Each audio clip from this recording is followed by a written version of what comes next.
Triple bottom chart pattern एक bullish reversal pattern है जो डाउन ट्रेंड के बाद बनता है और यह संकेत देता है कि मार्केट एक अप ट्रेंड की ओर बढ़ सकता है।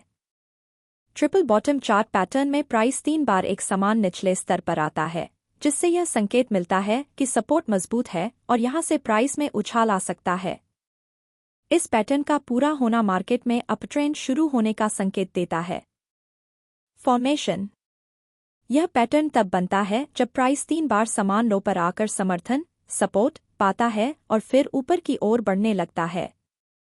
एक पहला बॉटम जब प्राइस गिरता है और पहले बॉटम पर आता है तो विक्रेता सेलर्स प्राइस को नीचे धकेल रहे होते हैं, जिससे मार्केट में नकारात्मकता होती है। खरीदार बायर्स इस स्तर पर एक समर्थन सपोर्ट देखते हैं और प्राइस को थोड़ा ऊपर ले जाने की कोशिश करते हैं। दूसरा बॉटम प्राइस फिर से गिरता है, लेकिन जब यह पहले बॉटम के आसपास आता है तो खरीदार फिर से समर्थन दिखाते हैं। अब यह मार्केट के लिए एक महत्वपूर्ण बिंदु बनता है, क्योंकि 2 बार सपोर्ट पर प्राइस को रोकने का मतलब है कि इस स्तर पर विक्रेता कमजोर हो रहे हैं। तीसरा बॉटम तीसरी बार प्राइस उसी समर्थन स्तर पर आता है, लेकिन अब विक्रेता और भी कमजोर दिखाई देते हैं। खरीदारों का आत्मविश्वास बढ़ जाता है और वे समझने लगते हैं कि डाउन ट्रेंड समाप्त होने वाला है। यहां से रिवर्सल की संभावना बढ़ जाती है, क्योंकि खरीदारों को यकीन हो जाता है कि प्राइस अब नीचे नहीं जाएगा और एक अपट्रेंड की शुरुआत होने वाली है। 4 नेकलाइन 3 बॉटम्स के बीच जो हाई पॉइंट्स होते हैं उन्हें जोड़ने वाली लाइन को नेकलाइन कहा जाता है। जब प्राइस इस लाइन को पार करता है तो पैटर्न की पुष्टि होती है। जब प्राइस नेकलाइन को तोड़ता है तो यह एक स्पष्ट संकेत है कि खरीदारों ने पूरी तरह से नियंत्रण कर लिया है। विक्रेता अब मार्केट से बाहर निकलने लगते हैं और खरीदारों का दबाव बढ़ जाता है, जिससे प्राइस तेजी से ऊपर जाता है। वॉल्यूम भी ब्रेकआउट के समय बढ़ता है, जो खरीदारों की ताकत को और स्पष्ट करता है। मनोविज्ञान जब प्राइस 3 बार सपोर्ट बॉटम स्तर पर आता है तो वॉल्यूम का कम होना यह दर्शाता है मार्केट एक रिवर्सल की ओर बढ़ रहा है, क्योंकि विक्रेता अब बड़े पैमाने पर बिकवाली नहीं कर रहे हैं। ब्रेकआउट के समय वॉल्यूम में वृद्धि जब प्राइस नेकलाइन को तोड़ता है तो वॉल्यूम में स्पष्ट वृद्धि होनी चाहिए। ब्रेकआउट फर्जी अगर ब्रेकआउट के समय वॉल्यूम कम है तो हो सकता है कि ब्रेकआउट फर्जी है और प्राइस फिर से नीचे आ सकता है। वॉल्यूम और प्राइस मूवमेंट के बीच संबंध जैसे जैसे प्राइस नेकलाइन के पास पहुंचता है, वॉल्यूम में धीरे धीरे वृद्धि होनी चाहिए। यह दिखाता है कि खरीदार धीरे धीरे प्राइस को ऊपर ले जा रहे हैं। लेकिन वॉल्यूम में वृद्धि नहीं होती है तो यह पैटर्न कमजोर हो सकता है और ब्रेकआउट के बाद भी ट्रेंड लंबा नहीं टिक सकता।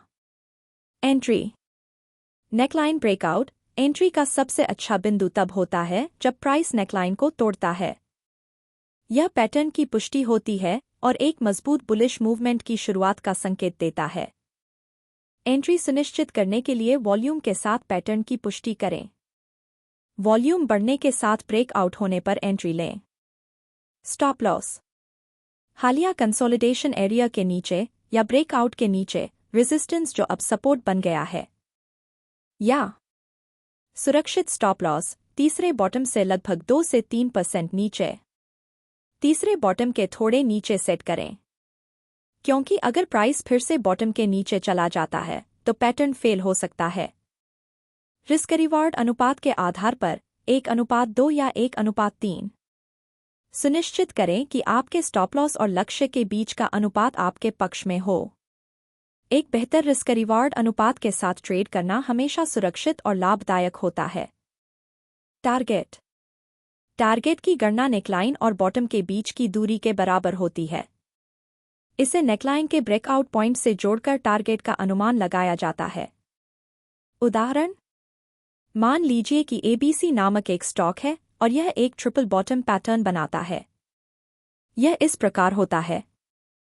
एक पहला बॉटम ABC स्टॉक 395 रुपये तक गिरता है, पहला बॉटम। यहां कुछ खरीदारी का दबाव आता है और स्टॉक थोड़ी रिकवरी करते हुए 450 रुपये तक बढ़ जाता है। हालांकि मार्केट अभी भी कमजोर है और ट्रेडर्स इसे एक छोटी उछाल पुल बैक के रूप में देखते हैं। दूसरा बॉटम। प्राइस फिर से गिरता है और दोबारा लगभग 396 रुपये तक पहुंचता है। दूसरा बॉटम। अब मार्केट में कुछ ट्रेडर्स ध्यान देने लगते हैं कि 396 रुपये के स्तर पर एक मजबूत सपोर्ट बन रहा है। इस बॉटम के बाद फिर से स्टॉक लगभग 450 रुपये तक बढ़ता है, लेकिन खरीदारों को अभी भी यकीन नहीं होता कि यह असली रिवर्सल है या नहीं। तीसरा बॉटम। एक बार फिर स्टॉक लगभग 395 रुपये तक गिरता है। तीसरा बॉटम, लेकिन इस बार विक्रेता कमजोर हो जाते हैं। खरीदारों को यकीन हो जाता है कि 395 रुपये का लेवल एक मजबूत सपोर्ट है और प्राइस फिर से ऊपर की ओर बढ़ने लगता है। 4 नेकलाइन ब्रेकआउट। जब स्टॉक 450 रुपये नेकलाइन के ऊपर जाता है और वॉल्यूम में वृद्धि होती है तो यह पैटर्न की पुष्टि होती है। अब खरीदारों का आत्मविश्वास बढ़ जाता है कि स्टॉक का डाउन ट्रेंड समाप्त हो गया है और अप ट्रेंड शुरू हो सकता है। प्राइस 450 रुपये के ऊपर ब्रेकआउट। एंट्री। जब प्राइस 450 रुपये नेकलाइन के ऊपर ब्रेकआउट करता है और वॉल्यूम बढ़ता है तो ट्रेडर्स 454 रुपये से 457 रुपये के आसपास एंट्री ले सकते हैं। Stop loss. 400 रुपये के थोड़ा नीचे लगभग 395 रुपये पर स्टॉप लॉस लगाते हैं ताकि जोखिम कम रहे। टारगेट की गणना। बॉटम से नेकलाइन तक की दूरी के आधार पर यहाँ बॉटम से नेकलाइन की दूरी 55 रुपये है। 450 रुपये 395 रुपये, तो एंट्री प्राइस 457 रुपये प्लस 55 रुपये लगभग 512 रुपये टारगेट हो सकता है। सारांश। इस उदाहरण में एबीसी स्टॉक ने 3 बार लगभग 395 रुपये का सपोर्ट बनाया, जो ट्रिपल बॉटम पैटर्न का संकेत था। इसके बाद जब प्राइस ने नेकलाइन 450 रुपये को ब्रेक किया और वॉल्यूम में वृद्धि हुई तो यह एक बुलिश सिग्नल था और स्टॉक 500 रुपये तक पहुंच सकता था। इस उदाहरण में ट्रिपल बॉटम पैटर्न का एक काल्पनिक उदाहरण है जो आपको दिखाता है कि कैसे पैटर्न बनता है और ट्रेडिंग निर्णय लेते समय इसका उपयोग कैसे किया जा सकता है। वास्तविक बाजार स्थितियों में हमेशा तकनीकी विश्लेषण और जोखिम प्रबंधन का पालन करें।